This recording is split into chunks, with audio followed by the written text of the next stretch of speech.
Hey everyone, Connie here, and welcome to my reaction to something pretty special that I wasn't even anticipating doing a reaction to. So, in 1998, 1 year before Toei began their anime for One Piece, that has now lasted 22 years and 1,000 episodes, an OVA was made for One Piece. A simple, short OVA, not centering around anything from the actual series in particular, as kind of a preview in a way for what the anime could be. It was commissioned by, I believe, Shonen Jump, and the voice actors who portray our main trio of Luffy, Zoro, and Nami would go on to portray other characters in the Toei version of the anime, such as Bellamy the hyena. And other voice actors in the OVA apparently also voiced characters like Admiral Fujitora later on in the Toei anime. This is the first piece of anime of One Piece, and I've never seen it.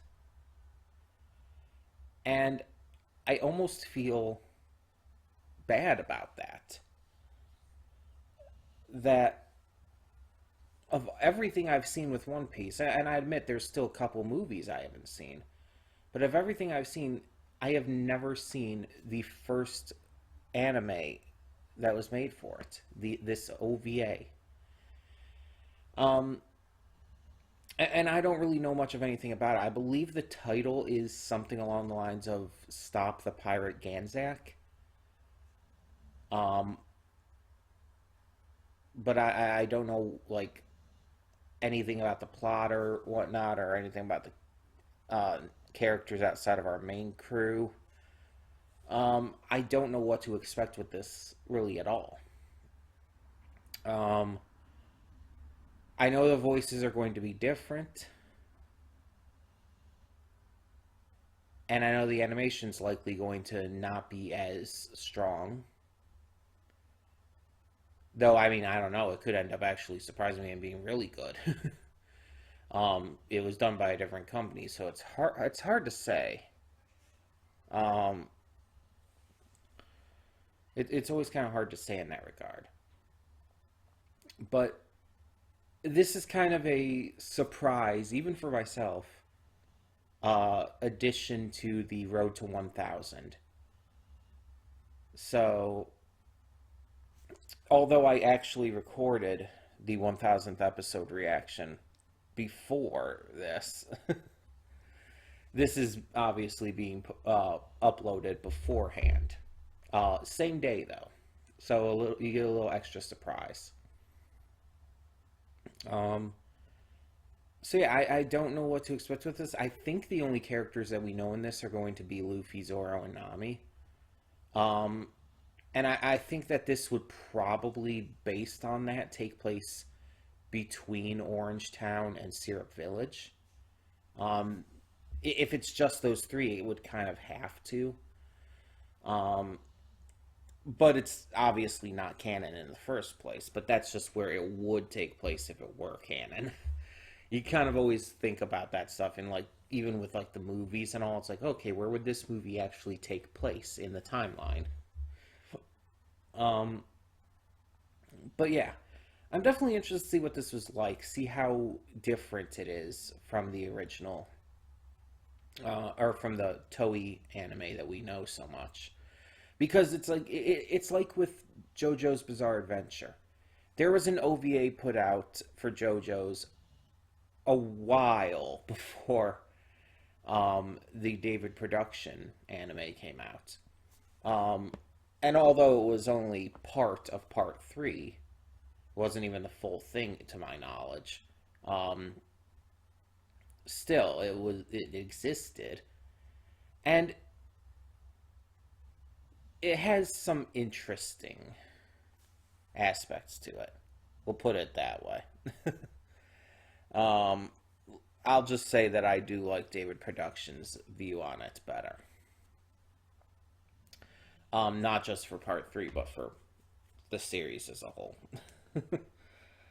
um, but yeah, so I am definitely interested to see what we end up having in store, and I'm hoping for the best with this. So let's just get this started and see what happens basically. So when the screen fades to black, pause this redirect and go to the description below. Follow the link to the reaction, and after you watch it, come back here to the redirect and resume play. Because after it fades to black and then fades back in, everything from that point forward will be my afterthoughts and will contain spoilers to the OVA. So with that being said, thank you so much for tuning in, and I'll see you at the reaction. And we are back, and we'll begin with spoilers in 3, 2, 1, now. So yeah, that was, like I was saying during the reaction, that was very accurate to One Piece. It was definitely its own original story, and it was very clear that could have used a lot more time to flesh everything out in there. Because let's be honest, that was rushed as hell.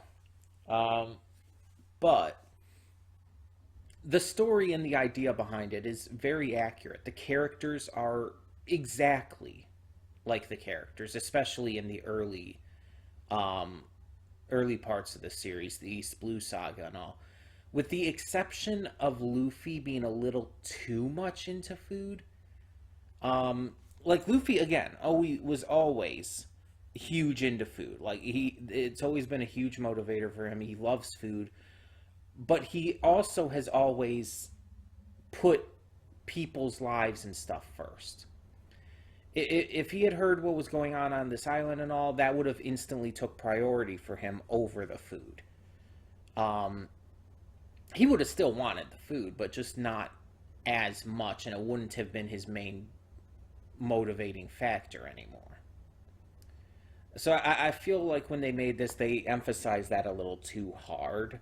But otherwise, like personality and character wise, other than that, was great. Um, Now the actual original story and villain and everything, they very much fit into One Piece, and honestly, very much feel like a filler villain for One Piece. Ganzack feels like you could. It honestly feels like you could rightfully see this as a filler for One Piece. Everything about it just fits in with this world and with the actual series and everything, the canon, that it feels like this could be just another filler. And I have to give credit to that it feels that accurate. Um, there are some questions that seem to arise, though, in regards to it, such as the fact that Ganzack seemed to have a. Considering it seemed to be able to travel in the water like it did, I would have to assume it's like some sort of sea king. Obviously, it looks like a dinosaur. Obviously, it's you could compare it to like Loch Ness monster or anything like that. But in terms of the world of One Piece, they would be in the East Blue here. There aren't creatures like that in the East Blue outside of sea kings. Like there aren't dinosaurs. Those don't appear until the Grand Line when you start seeing ancient islands and all, such as Little Garden.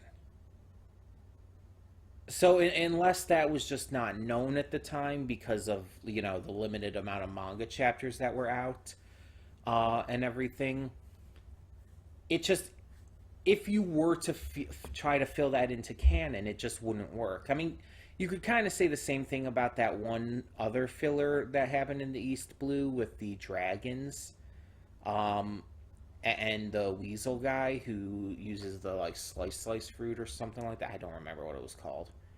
Um, But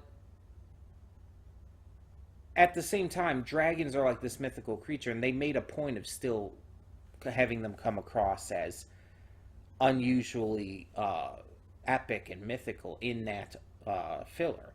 Here, it's just like, oh, he has a dinosaur. All right, we'll just go with it. Like even if you say it is a sea king, then why didn't they react much more grandly than they did? They had like the most generic reaction to it. That is one thing I will say about this. That just maybe it's just because I know so much more about the lore than these people did when they made this OVA. But it's like it bothers me a little bit. Um, and just in general, everything with the story otherwise seems to be about right. Like Luffy getting upset with the hat and everything, and when he thinks Medica is killed, he gets really upset. Stuff like that. It's like, yeah, fair. That's Luffy. Nami not only like at first double crossing Luffy and then but finding out later it's a triple cross. It's like, oh yeah, that's a Nami thing to do, 100%. And Zoro was very much in tune with his character. It's like they again, whoever made this OVA, I actually don't know what like company or anything it was. But whoever made this understood the characters based on the manga chapters that were out at the time. They very much understood who these characters were.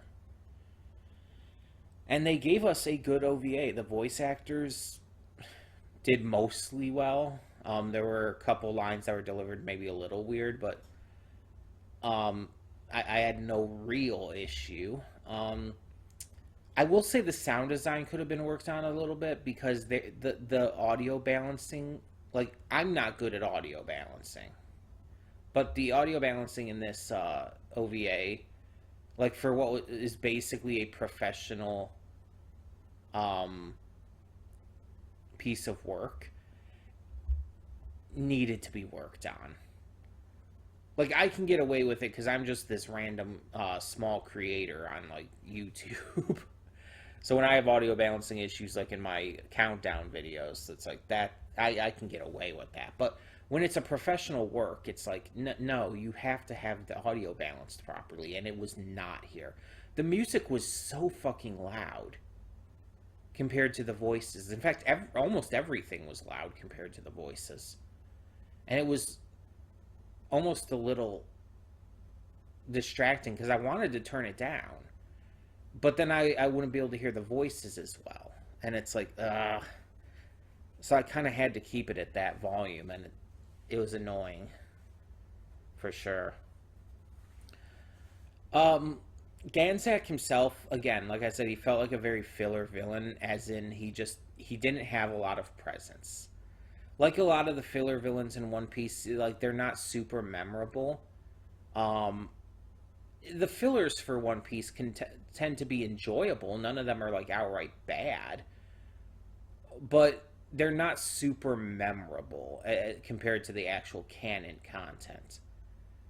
Like the dragon one in the East Blue, right before they go to the Grand Line and all, is probably the most memorable of the fillers for me. But that might also just be because I've seen it more often than the others. Because I've seen the East Blue saga more often than any other saga in the series. But yeah, I just feel that there's a lot about this that really nailed it. And even nailed the feeling of One Piece. The art and animation, obviously, very different. Just the music was very different and not what I think of when I think of One Piece music. But all in all, it wasn't bad. For a first OVA, for the first piece of animation adapting One Piece, it was not bad. Like, when I legitimately say I could see this as a real filler in the series, like in the actual Toei series. I could see them making this as a filler arc in that. I mean that with all genuine sincerity and impressed. Like I'm impressed. I'm impressed how naturally this feels to the world of One Piece. So I'm glad I finally got to see this. It wasn't amazing or anything. It wasn't anything earth shattering or whatnot, but I didn't expect it to be. I'm just glad it was good and well made. Um, but for the time being, tell me in the comments below what you thought of the original 1998 OVA, Defeat the Pirate Ganzack, of One Piece. And thank you all so much for tuning in to this kind of impromptu um, part of the Road to 1000. This was not planned initially. As I said, I had already recorded my reaction to the 1000th episode. Um, and it's just like this just kind of came up. So, thank you all so much. And for now, I'm Connie and I'm signing off. See y'all next time.